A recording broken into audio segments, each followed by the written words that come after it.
Assalamualaikum warahmatullahi wabarakatuh. Bismillahirrahmanirrahim. Alhamdulillah wassalatu wassalamu ala Rasulillah.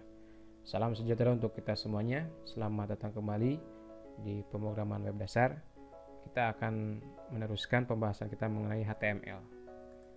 Kita buat file baru, pilih HTML seperti biasa, dan buatkan struktur HTML dasar. Baik, saya coba menambahkan sebuah elemen H1, kemudian saya isi ini dengan judul artikel. Kita coba save, saya simpan dengan nama latihan 2, dan kita coba buka di browser, maka akan muncul seperti ini. Kemudian saya coba tambahkan elemen paragraf dengan random text. Kita coba save dan perhatikan, maka dia akan berpindah ke bawah ya. Kenapa berpindah ke bawah ya? Padahal di sini masih kosong gitu ya. Sementara kalau saya buat a tag elemen link, saya coba buat beberapa, link 1, 2, kemudian 3, kemudian 4. Kita save dan lihat hasilnya. Nah, kita mendapati untuk elemen link ini dia mengisi ke bagian kanan.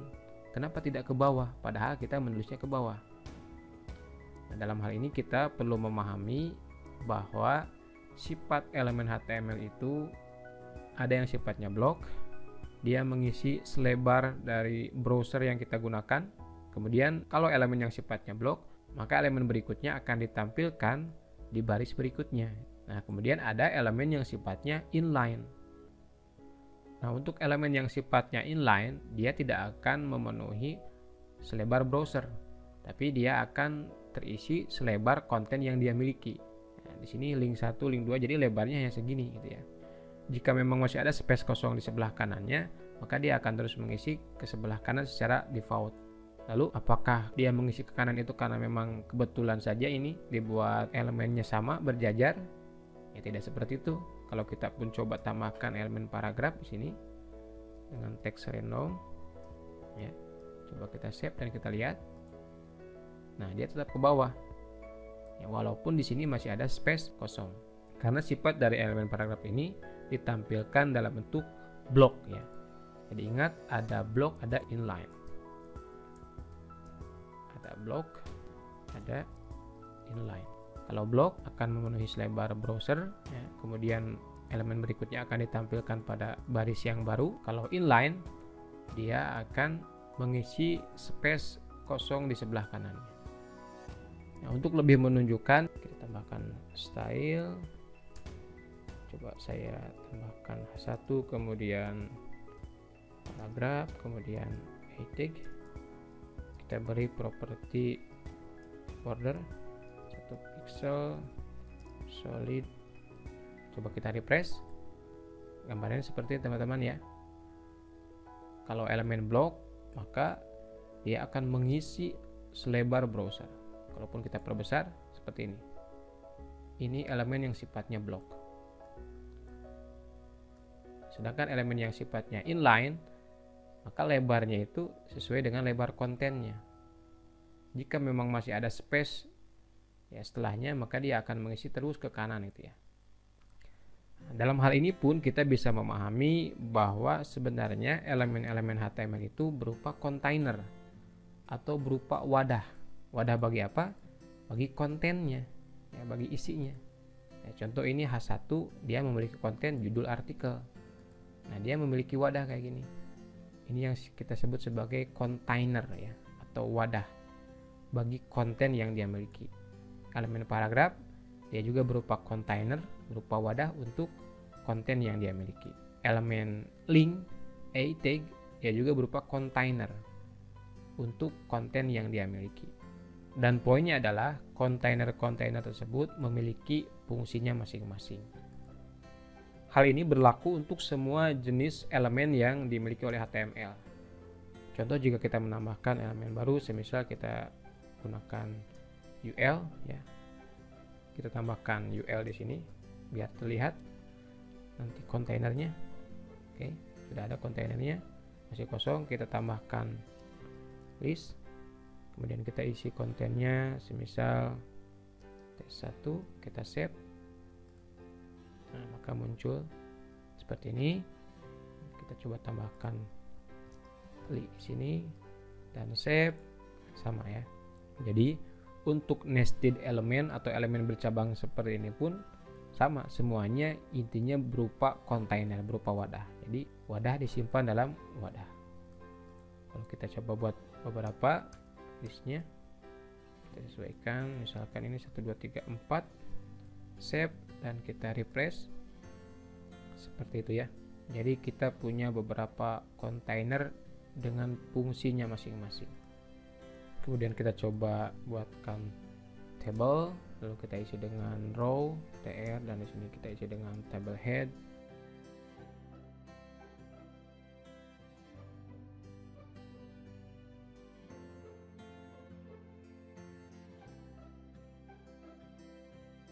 Semarang, kita save, kita lihat hasilnya. Nah, ini kan masih belum terlihat ya. Coba kita tambahkan, kita pisah saja ini untuk table. Saya buatkan untuk bordernya 1 pixel solid blue. Kita lihat, maka untuk table kita sudah perlihatkan kontainernya akan seperti ini ya. Coba kita tambahkan dulu border collapse.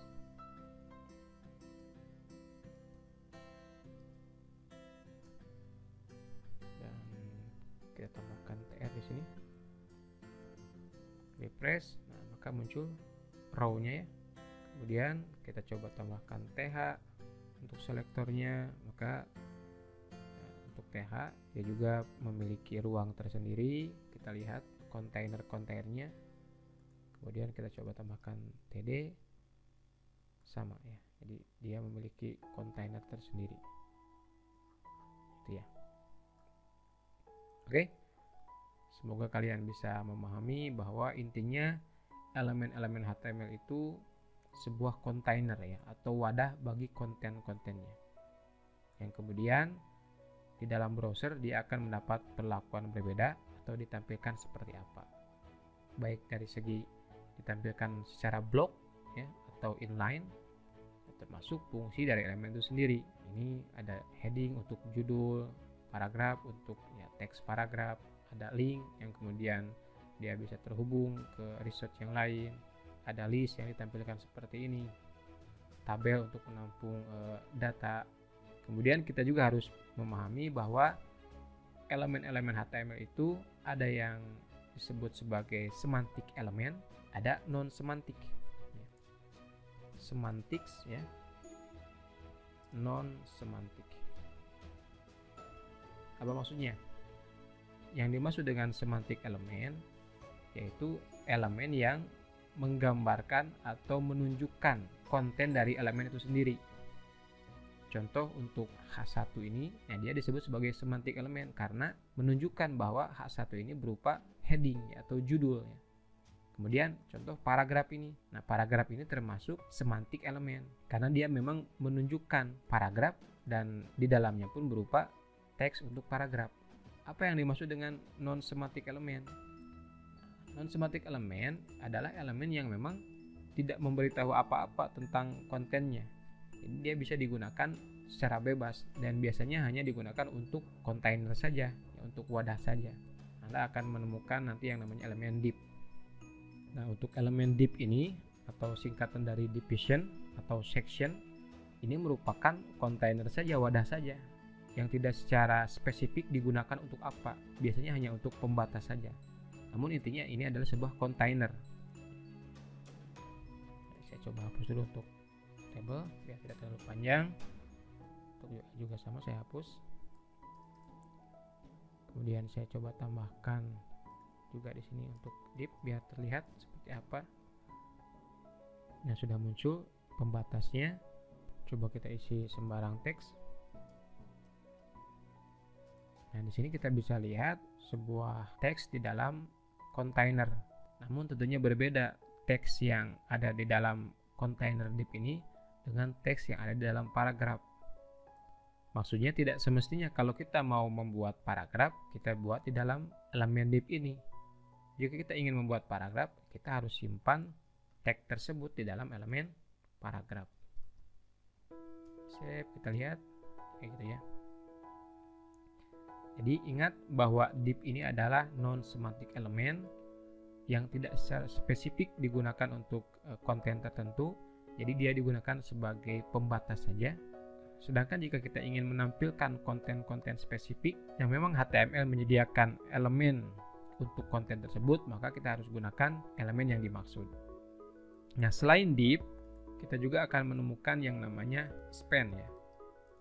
Nah, span juga ini bagian dari non-semantic element. Jadi tidak digunakan secara spesifik untuk konten tertentu. Hanya bedanya untuk span ini dia sifatnya inline. Kalau div sifatnya block secara default ya. Kalau span secara default dia sifatnya inline. Nah, kita coba tambahkan random text. Kita berikan dulu style untuk span. Kita cek lagi, itu dia. Ini div ya, dan ini span. Baik, mudah-mudahan kalian bisa paham. Sampai jumpa pada video selanjutnya.